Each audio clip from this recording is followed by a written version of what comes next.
My name is Thorsten Overgaard. I'm a Danish photographer. I travel the world taking photographs and teaching photography.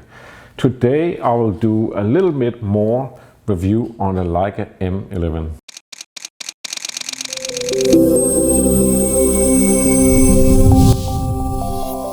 Below the video here there's a link to my free ebook you can download. You can stop the video now and click to download it, and you can start reading it on your computer or your iPad or your smartphone right away, or you can even make a print.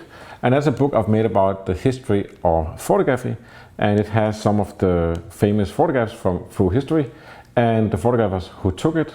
And I also tell something about how I photograph and why I photograph. So click now and download it. So what I do is that I travel around the world taking photographs and teaching workshops. I also write articles and I write books, and I do video masterclass on how to use specific cameras and lenses and other things in photography like composition and portraiture and so on. And that means that I don't do this for all cameras or all lenses. The way I do it is I buy the cameras and the lenses that I want to use, and the ones that I do use and I like to use, I write about. Sometimes I get stuff I don't like and then I get rid of it and I don't write about it. So that's kind of my thing, and I'm doing the same with the Leica M11 here that I got.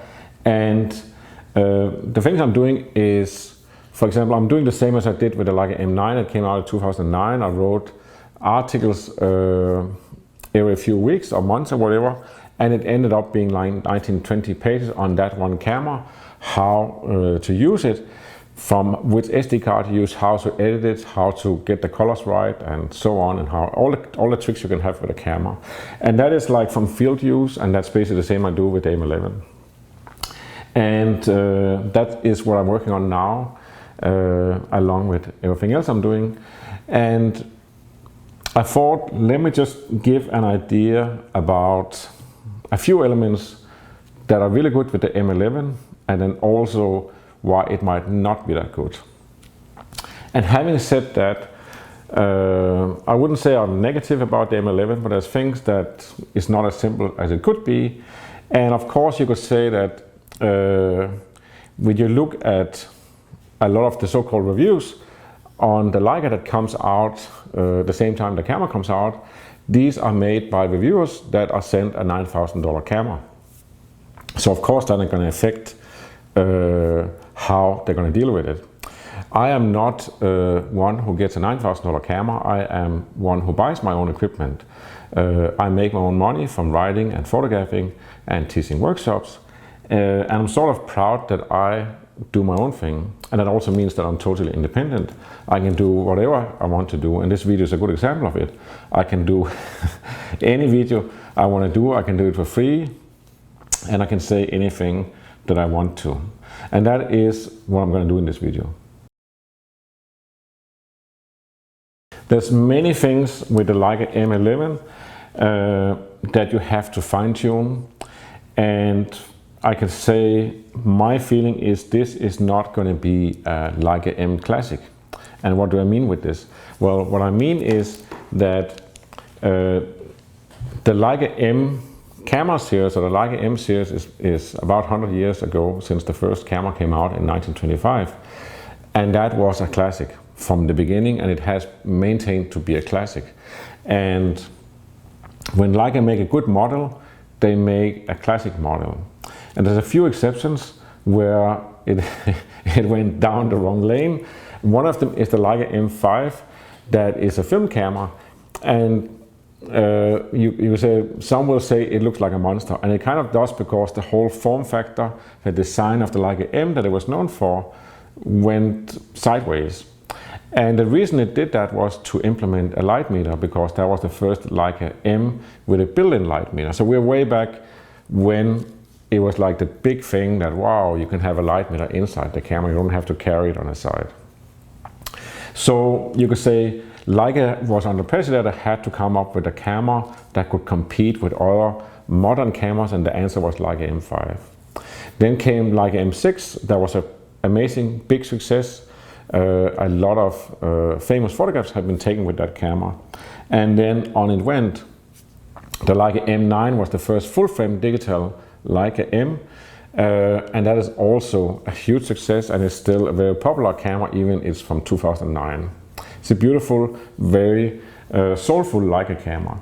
Then came another departure from, you could say, the classic Leica, and that was the Leica M240. So that was the follow-up for the Leica M9. And what this camera had now, suddenly it had live view, which means that you put in a CMOS sensor, so you change from CCD sensor to CMOS.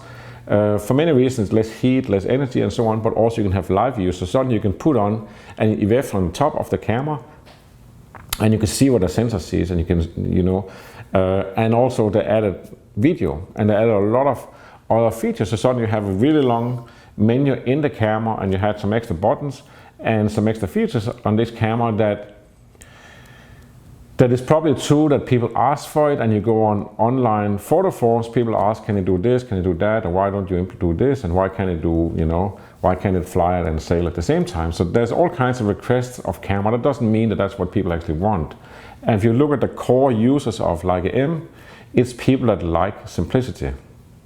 It's people that will pay $9,000 for a camera and between $4,000 and $50,000 for each lens to have as little as possible. So when you then make a camera that can do everything, those people are not necessarily going to like it. And you could say in the M lineup, the M9, Leica M9 is a classic. It's a very soulful camera. It's one that people really like. M240 is not a classic. It's a great camera. Don't get me wrong. It can take photos and it can do the stuff, but it doesn't have the same simplicity. Then we get to M10. It does have the simplicity again. And now we have M11. And here again we have, let's just say we have a sort of a traffic jam of features where Leica tried to implement things. So if we go back to the M240, that was in 2013, that camera came out and it had live view. And you say, yeah, live view is a great idea because that's something people request because they feel they have bad eyesight and they can't really figure out this weird rangefinder mechanism that is like 80 years old invention from Leica. So can you make something modern like Fuji? And what Fuji would have is they have a rangefinder like this where you look out and you see what's actually there. You don't see for the lens anything, but you look out there. And then you had a layer also of digital, or you could switch to totally digital. The point is just that Fuji did this and it's not very beautiful. It might work, but it's not something you say this is state of the art. And you say if you want a Leica, you want state of the art. You want to pay for whatever it costs to get the best quality and the best mechanical solutions and also electronic solutions. So Leica didn't do that. They tried to make that thing also, but then it became an add-on, so it becomes something you put on top of the camera. And that's sort of an interesting way that you take a classic and then you add on stuff and layers of stuff and stuff on top. And it's not like that's completely new. It's actually very classic Leica that they made all sorts of different equipment, so you could do anything with a Leica.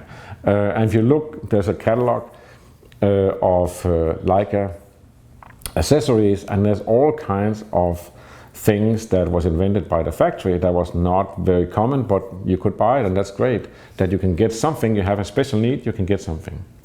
But here we're talking about a camera where you put layers on it, and you can say, yeah, we have here the electronic viewfinder you can put on top of the camera so you can see. And that is not necessarily a pretty sight, but it does the job that you can actually see the picture. You can preview it, you can zoom in, you can do this and that, and you can even swing it. So in some ways it's great. This camera also have other things. It has like triple layer sensor, so it means you can do resolution in 3 different sizes, 60, 37 and 18, and that's kind of also trying to meet the demand of the market, which seemingly is like, no, I don't want to have big files, and then other people want to have big files, and like that, oh, let's make 3 different sizes, you can pick one. And this all sounds great on paper, and I'm sure they had some amazing meetings at Leica factory where they could discuss this thing in a very engineering, scientific way even with a German accent, and it sounds all amazing. The problem is that when you get the camera here, you just have a lot of choices. So what do you want when you want a Leica? Well, you want something that is built like a tank, and it is at least this model is made of brass and heavy metal. This is a hardcore camera. You can actually drop it on the floor, you can pick it up and keep shooting, and you can do that for many years, and you can even sell it again and get a relatively high price for it because it keeps its value. But mainly it's simple. This is a tool where somebody thought out this is the way to do it many years back, and then people that followed after, engineers and developers, they stayed true to the original idea. And that is what you get. That is what you get when you pay $9,000 for a camera. You get something that is well built, thought through, and its simplicity. And then now we have the M11, and it's not simplicity. And I've seen people in the forums, even people who had some of the cameras before, they said, I'm not sure this was a great idea because just setting up the camera is just too much for me. And it doesn't mean that there's not people who will find joy in a camera that have lots of choices, because let's face it, most cameras sold these days have a lot of choices and they get more and more. But that's where it should be refreshing, that you just go get a Leica and you don't have to deal with all this. Somebody made a decision and said, no, we're going to have manual focus. We're going to have an aperture ring out here. We're going to have a shutter speed dial here, and you can turn the camera on and off. There's not 6 different ways you can do it. There's just this, and you can change the ISO here, and the menu is relatively simple. That's what you want, and then you want the best optics in the world. So here comes one thing that is really amazing. One thing comes out of all the compromises or ideas implemented in this camera that is really great, and that is that it has an electronic shutter. So what does that mean? Well, there's other things I'll get into later. So let's just take this thing that you turn on the camera here and it says a click. That is the shutter going up. So that's actually a shutter curtain in this camera. And then when I take a picture now, it says nothing. I take one more, one more, one more. It doesn't say anything because this is an electronic shutter. And this is the dream of all Leica users, or should be the dream of all Leica users, because Leica have always been known for being a quiet camera, small, quiet camera. You could go take pictures, nobody would notice you.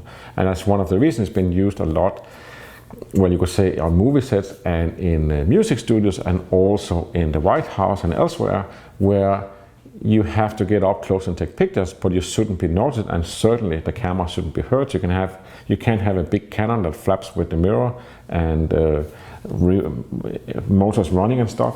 So this is perfect. This camera says nothing, and that's really brilliant. That's one of the things we get with an electronic shutter, and this is a brand new thing for Leica, and that is the future. It also means that where before you had the limitation of a mechanical shutter that could only go to 4,000 of a second, now you can go to 16,000 of a second. So that means together with here you can go 64 ISO as the base ISO and the lowest, and you could say the best quality ISO of the camera is 64. So you have 64 ISO and you can go to 16,000 of a second. So that means suddenly you have a knock lux here, there's a 0.95. So when I go in sunshine with this lens, I can still just photograph. And that sounds ridiculous, but that I couldn't do that with the previous models of Leica because my limit was 4,000 of a second and my ISO limit was 200. And you could say if you shoot at 100 ISO and 4,000 of a second and you shoot in sunshine, then you have to stop a lens down to f2.8. And you can say if you buy a knock lux lens here that's 10.5 or 11,500 now, and you can shoot 0.95, you would want to shoot 0.95. And you could do that, you could put on ND filters, which is kind of like sunglass for a lens, and then you could shoot. But now you don't have to think about this. You can just take the lens out, naked at this, and photograph, not a problem. But then here comes the compromise, because one of the things you can do with electronic shutter is that you can go up to very fast exposure. But there's two problems with electronic shutter, and one is that they're very sensitive to blinking light. So you get flickering, you get stripes in the picture. And we actually have a lot of flickering lights these days.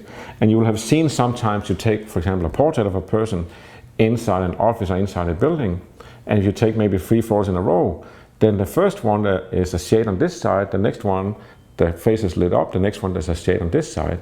And what happens is simply just that between, or not between, but yeah, you could say between the pictures, the light blinks, because most light, artificial light, blinks between 50 or 250,000 times a second. So that means that if you take a picture inside, you have different spotlights, and then they go on and off and on and off, and you don't see it with the eye, but the camera picks it up at the moment you took this picture, that one is off. That is something usually you could go to 1/60th of a second, and then the exposure would be long enough so all the lamps could go on and off while you took the photo, and it would look fine, like the middle one where it's well lit and no shade on the side. You can't really do this with an electronic shutter. You get stripes, and the problem is that you go anywhere in most cities these days, they have LED street light, even the cars have LED front lights now, and a lot of the light used indoor and outdoor in the evening is LED light or some sort of flickering light. And if you want to take photos there, then you basically have to have a shutter, because then you don't have it, or you have to have an electronic shutter and a sensor technology where it's not a problem, that somehow flickering light is not a problem. This is not what the M11 has. It has an electronic shutter, and it has a sensor technology where you can still see flicker. So that means that if you want to photograph outside at night, where you have a lot of artificial light and some of it might be blinking, flickering, or you want to take photos inside in an office or a restaurant or at home, and you have low energy light bulbs or LED light or any other type of light that does flicker, then you have to use a shutter. So that is why the camera also have a shutter. And then there's one more problem with electronic shutter and the sensor, because they kind of work together. And that is that a CMOS sensor records line by line by line. So even it goes super fast, that you're shooting at 3,000 of a second or 250th of a second, then it still records line by line. So that means if you have something moving really fast that you're taking pictures of, then while the sensor records line by line, the thing moves. So then suddenly you get something that looked like the crooked tower in Pisa in Italy, for no apparent reason, and that is simply just why. And I have even tried with this one that I was working at 3,200 of a second, and then I took a serious picture, and the last one I just moved the camera, and just the thing that I moved the camera while I take the picture, the whole building tilts in a way that is just not natural. And the way to solve this is to use a shutter. So that is another reason that the Leica M11 has a shutter. So I can use mechanical shutter, or I can use electronic shutter. So that's two choices. When I then look in the menu here, I actually have 3 choices. We can also do hybrid. So hybrid is that I go in here on my screen number 3, and then I can choose hybrid. So what hybrid means is that from slow shutter speed to 4,000 of a second, it's going to use the shutter. And you can hear it sounds like this. That is the shutter. And then when it goes above 4,000 of a second, then it goes electronic shutter. And you could say, in a way, that would solve most problems I would ever have with the rolling shutter, things moving fast, and also with flickering light. So you can say that is most likely the idea. That's why we still have a shutter in this camera. But then it gets a little bit complicated, because The camera here has what is called live view, and that means that you can turn on the sensors, and now I can see what the sensors see as I take the picture or I focus. And in the same way, if I don't want to look at the screen like this, which I don't like to do this, but some people actually do this because you got used to that from the smartphone. But here you can put on an electronic viewfinder. So now I see it up here instead. And I prefer this because this is like going to the cinema, because in your viewing field, this is how big the picture is. Whereas when I look at the screen here, this is how big the screen is. So this is very comfortable to focus and look through this one. And then of course you have also the rangefinder, the classic rangefinder in a Leica. So you can turn off the live view here, and then you can use the rangefinder here, which is the classic way, and it makes it very simple, and then you can take a picture. So now when we combine these things with the shutter, then we get into a whole new problem of what should I choose to do. So let me just say my conclusion on using the Leica M11 so far is that electronic shutter is the way to go. And the reason the electronic shutter is the way to go is because when I take a picture here, it says nothing. I can just take pictures, and of course I have to, it doesn't say anything, and I can't even feel a vibration in my hand or anything. There's no sign that I took the picture, except that in the viewfinder here there is the red numbers that blinks every time I take a picture. And of course I also know that I pressed the shutter release, so there's a picture. So that is what I would say, that is what I do. And then I would only use the shutter when I get indoor and there's flickering light. I don't really have anything where I'm shooting or photographing fast moving subjects where I would really be afraid of the rolling shutter. It's a very rare thing actually, and it's just not a consideration. I'm not really afraid of rolling shutter. If I shot race cars, I might check it, but you actually don't shoot race cars that way, because you shoot race cars at low shutter speed and you follow them and you use a long tail lens. I don't do that a lot. Some people do, so that's a different story for them. So the only time I would consider using the shutter is if I have to photograph in the evening, outdoor, or indoor, day or night, with artificial light. Anytime I get nearby artificial light, I would consider the shutter. So I could do that several ways. I could just put on the shutter and say, okay, problem solved if there is a problem. I could also put on the EVF and set it to 1 second preview, so every time I take a picture or take a series of pictures, I see the last picture I took for 1 second, and then I can see if there's stripes in it. I have a problem with flickering light. I have to change to mechanical shutter. And if I don't use this one, of course I can always click on the camera here and I can see a preview of the last picture I took, and I'll see, okay, there's no stripes, I'm good. Or if there's stripes, okay, I have to change to mechanical shutter. But generally I actually stay away from the mechanical shutter, and that's a different story. The reason I don't want to use the mechanical shutter, if I can avoid it, and also the reason that I cannot wait for the next Leica M model that doesn't have a mechanical shutter but only electronic shutter, is this thing. So one thing is I start up the camera and now the sensor opens. So the shutter actually goes up so the sensor is free, and the reason it does that, you could say, is another layer of something new and smart that they figured out. It's okay, we don't have to have an analog light meter inside the camera to measure the light constantly. We'll just use the shutter or the sensor. So up goes the shutter when you turn on the camera, so now the light meter is activated because the light meter sits on the sensor. So you could say the sensor senses light to photograph it and so on. So of course, logical, let's use it for light metering also. The only problem with that is that when you turn on the camera, you get this click. Then you also have live view, and you could say, okay, so the problem with having a shutter in a camera like this is that when you turn on the camera, the shutter goes up. Then when I click to take a picture, the shutter actually goes down to then open to take the picture, and then it closes again to finish taking the picture, and then it goes up again to be ready. so I can take it, or reading the light to take a new picture. That's 4 activations of the shutter. And we can just go here. If we go continuous, then this is how it sounds. And here we get into another thing that I'll get back to, that this goes incredibly slow.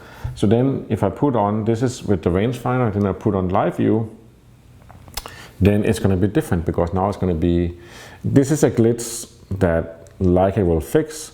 It is supposed to go this fast. And the thing is, when you use the camera like this,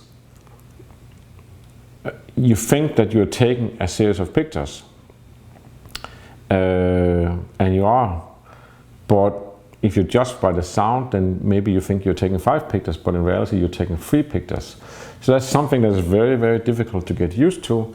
And you can say, if I go here and I say, okay, now I'm going to take single photos, then I do like this.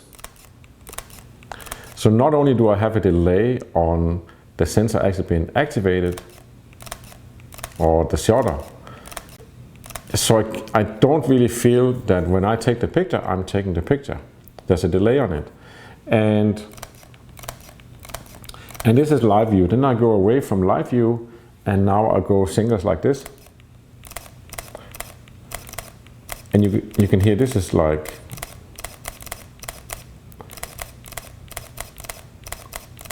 so now I ask myself, how many pictures did I just take then?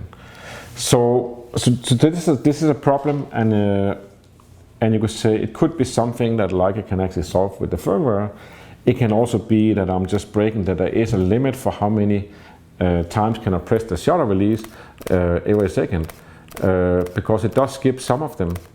And that's one thing I tested, that if I take 10 or 20 or 30 pictures in live view or with rangefinder with the shutter, then I lose some of the pictures.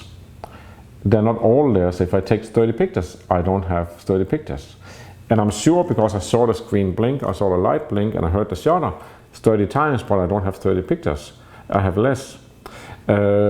And sometimes it also, for some reason, the shutter results that you turn on the camera, and then the camera is ready, you're sure of it, you take the first picture and the shutter doesn't go off. And that's the same thing that happens. Then you take 3 pictures and the shutter goes off, you take the 4th and it doesn't go off. And that is not, maybe it's great in some ways, and you know, but it's not great if you want to take pictures and you want to hit the decisive moment. You want to hit that you're photographing your child, or whatever you're photographing, somebody performing on a stage. You want to be sure that you can take the picture when you want to take the picture without any delay. And preferable also, it does take the picture when you press the release button. So that is, you could say that it is a shutter related problem. And you could say it would be very easy, just don't have a shutter. But that's a layer that is put on because of other shortcomings, but then also we want to go digital. And that, you could say, is, I'm sure this is something Leica will have to work on. And I don't know what direction it's going, but you could also, it doesn't really matter. What matters is that if you want to use Leica M11, you go electronic shutter basically all the time, except when you can have problems with rolling shutters and shooting something that moves incredibly fast, or you work in artificial light where you can have flickering light. That's basically the solution. And you could say one little step for mankind, if Leica can fix the shutter and the sensor, so you can deal with flickering, so you don't have stripes in pictures with electronic sensor. It's something that is worked on in general. I mean, I had used Fuji cameras also, where you have those lines. You go out and photograph in a kitchen, in a restaurant, and then you have fluorescent light, you're going to have stripes. It's just a thing, so you have to change the mechanical shutter.